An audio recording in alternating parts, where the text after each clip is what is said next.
I have spent my entire life surrounded by animals. Some people find their calling in music, others in science. But for me, it was always them. The sick, the abandoned, the ones with kind eyes and wagging tails, or the ones too weak to stand.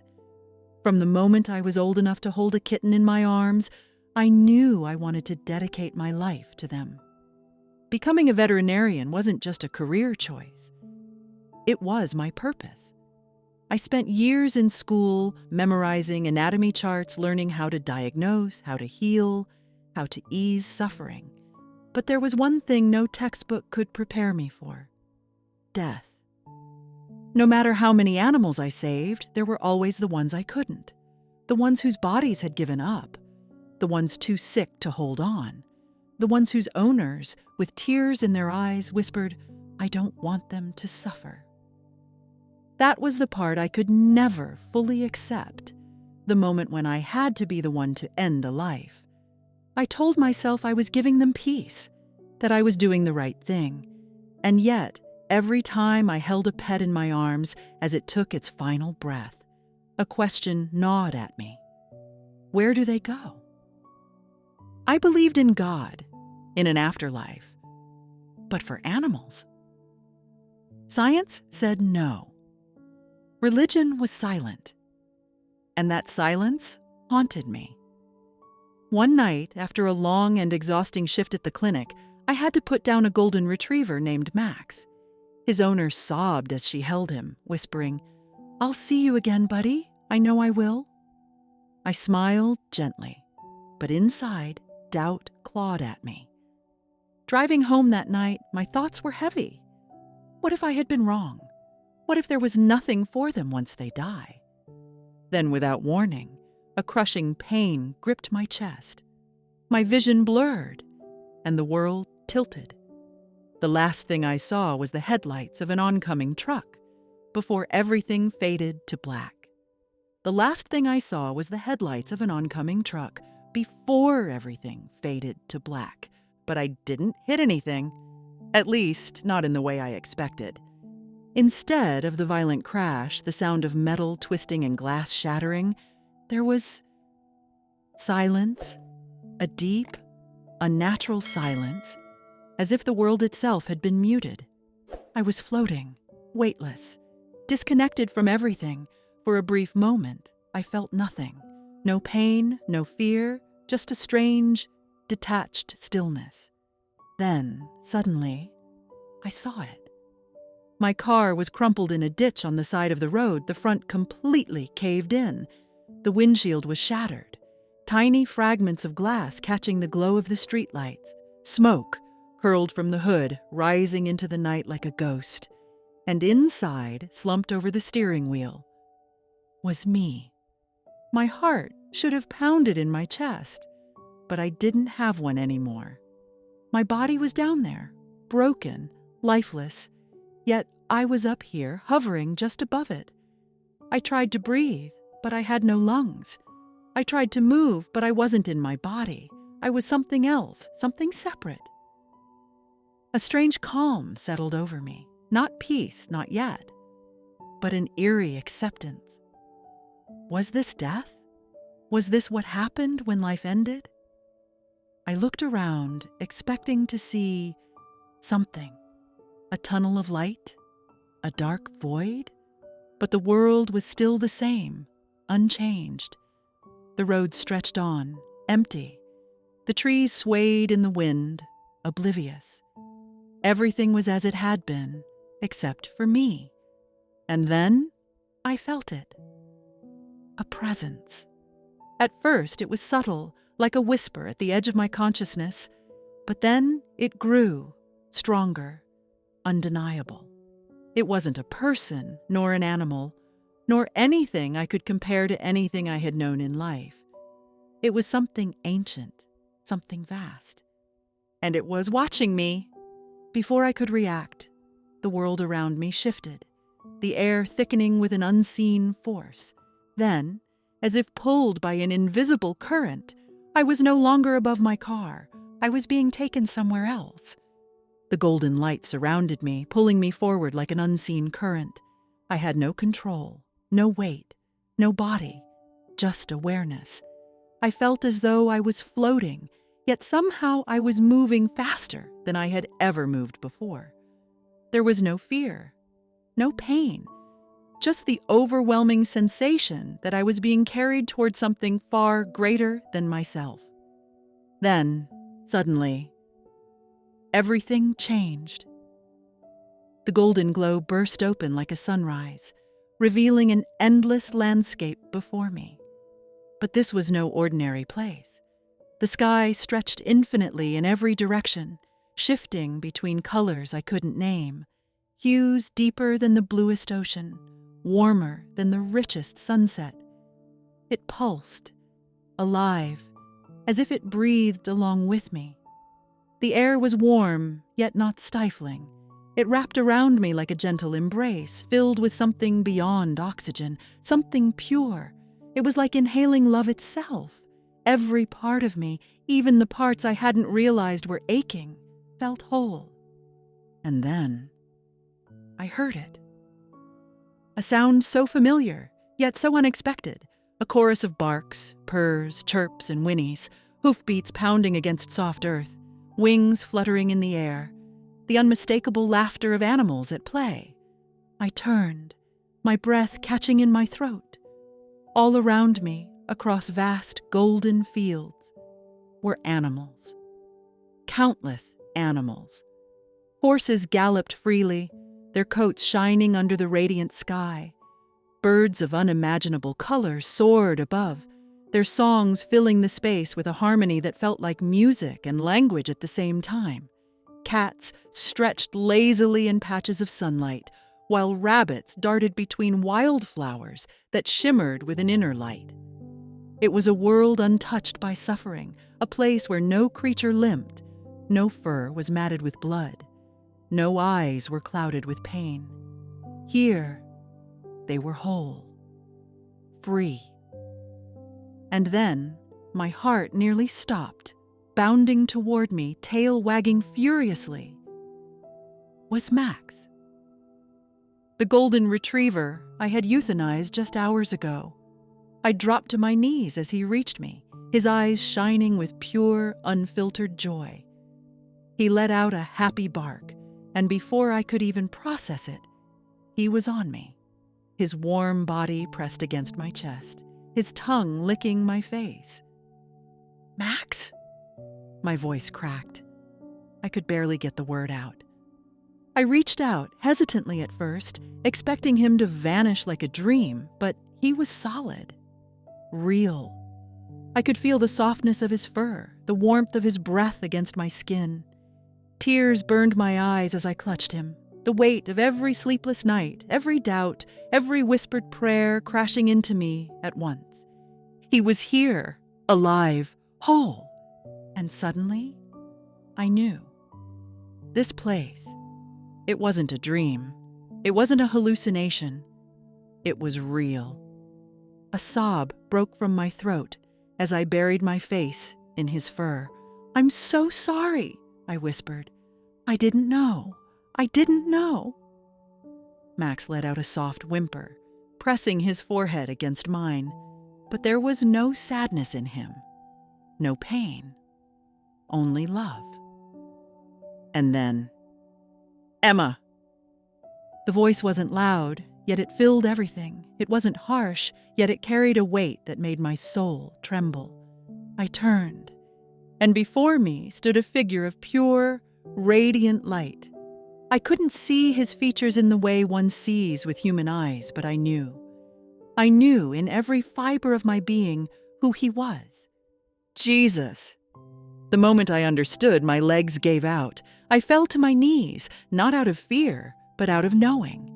He stepped closer, his presence more powerful than the sun itself, yet it did not burn. Instead, it healed. Every wound, every sorrow, every question that had ever lived inside me seemed to unravel in his presence. "You have always searched for the truth," he said gently. "Even when doubt filled your heart, even when you felt lost, You never stopped searching." I swallowed hard, my throat thick with emotion. "Do they have souls?" I whispered. "Do they matter to you?" Jesus knelt before me, his light wrapping around me like the arms of a father embracing his child. "Everything that is created carries a part of the Creator," he said. "Every breath, every heartbeat, every soul, human or animal, is known to me." Tears slipped down my cheeks. "But why don't we know this?" I choked out. "Why does no one talk about this?" Jesus' expression held both sorrow and love. "Because many have forgotten," he said. "They have placed limits on my love, built walls around what they believe is worthy of eternity." He gestured toward the endless golden fields where animals roamed freely. "But I tell you this, my love is not bound by human understanding. It is greater, wider, deeper than anything the mind can comprehend." I covered my mouth, my whole body shaking. I clutched my chest, overwhelmed. "Then what do I do?" I asked, my voice trembling. "What do I do with this?" Jesus' eyes held mine, filled with an infinite love that I thought might break me. A knowing silence passed between us. I could feel the weight of something coming, something greater than all I had just witnessed. Then his light pulsed softly, and he extended his hand. "I've got something to show you," he said. A tremor of anticipation ran through me. The golden fields, the endless sky, the overwhelming love that filled this place. How could there be more? But I knew better than to question him. There was always more. He extended his hand, and the moment my fingers brushed against his light, the world around us shifted. The golden fields blurred, dissolving into something else entirely. The warmth of the air remained, but the landscape changed. I felt as though I was being lifted, carried upward by an unseen force. My breath caught as I looked down and realized we were moving through time itself. Beneath me, visions unfolded like rippling water. The world I had known, the earth, appeared below. But it was different. Shadows stretched across it, cold and lifeless, as though something vital had been drained away. I saw people, faces I recognized, and many I didn't. I saw grieving pet owners, clutching empty collars, whispering final goodbyes to the creatures they had loved like family. Their pain was raw, carved into their expressions as they wiped tears from their cheeks and whispered into the void. "Will I see you again?" Their voices carried an ache so deep, it felt as though it echoed through eternity. I felt my chest tighten. I had been them.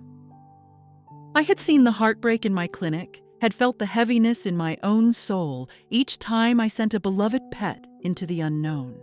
Then, the vision changed.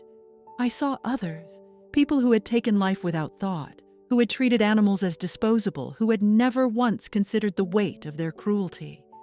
Their souls, tangled in darkness, stood alone in a desolate place, unable to reach the warmth they had never given. I gasped, my hand tightening around Jesus. "They don't know," I whispered. "They don't understand what they've done." Jesus turned to me, his expression filled with sorrow. "Many have hardened their hearts," he said. "They have refused to see my creation as sacred. But love does not die, Emma, and neither does cruelty." A lump formed in my throat. I had never thought of it that way before. That every action, every choice, echoed beyond this life. Then, the vision shifted again. The golden warmth returned. But this time, I saw something that took my breath away. Families reunited. People falling to their knees as their beloved pets ran to them. Dogs leaping into waiting arms, cats rubbing against familiar hands, birds landing gently on outstretched fingers. The joy on their faces was unlike anything I had ever seen. It was not just happiness. It was completion. "They wait," Jesus said softly. Tears spilled down my face. I watched as a little boy, no older than 5, shrieked with laughter as a floppy-eared beagle tackled him, licking his face. I watched as an elderly woman, frail and weak in life, now stood with strength, cradling a small gray kitten against her chest. I saw a man, hardened by years of grief, collapse as a black Labrador pressed against him, whining softly. "I missed you," the man whispered, burying his face in the fur. I felt their emotions, their relief, their unshakable belief that they were whole again. And suddenly, I knew why I was here. I turned to Jesus, my voice shaking. "I have to tell them," I said. "I have to let them know that love, true love, doesn't just disappear." Jesus smiled, and the warmth of that smile filled every corner of my being. "Yes," he said, "that is why I have brought you here." I nodded, my purpose finally clear. I had spent my life searching for answers, for meaning beyond what science could explain. And now, standing in the presence of Jesus, surrounded by the undeniable truth of forever, I had found it. "I will tell them," I whispered. Jesus reached out, pressing a hand to my chest. The moment he touched me, I felt an energy, not just around me, but inside me, a warmth that filled every broken space within me, every question, every doubt. His voice was gentle, but firm. "You will wake up, Emma." Panic flared for the first time. "No, wait!" But it was too late. The golden world vanished, and I was falling back into the world I had left behind. I gasped as my body jolted back to life. Harsh fluorescent lights flickered above me. The sterile scent of antiseptic filled my nose. I could hear the steady beeping of machines, the hushed voices of nurses just beyond the room. My chest rose and fell in rapid, shallow breaths, as if I had been underwater and only now had surfaced for air. I was back. My vision blurred with tears as the weight of what had just happened crushed into me. The golden fields, the warmth, the animals, Max. Jesus' voice still echoed in my heart, strong and steady. "You will wake up, Emma." And I had. The door burst open and a nurse rushed in. "Oh my God," she gasped. "She's awake." A moment later, a doctor followed, checking the machines, rattling off medical terms. "We thought we lost you," he said, shaking his head in disbelief. 3 minutes, no pulse. But then, you came back. 3 minutes. But in that time, I had seen eternity. Tears slipped down my face as I closed my eyes, whispering, "Thank you." Not just for bringing me back, but for giving me a purpose. I knew what I had to do. Days later, as I sat up in my hospital bed, my hands trembling around a cup of tea, I made a promise. I would tell them. I would tell the grieving, the lost, the ones who had whispered into the darkness, "Will I see you again?" And I would answer, "Yes," because love does not die, it only transforms.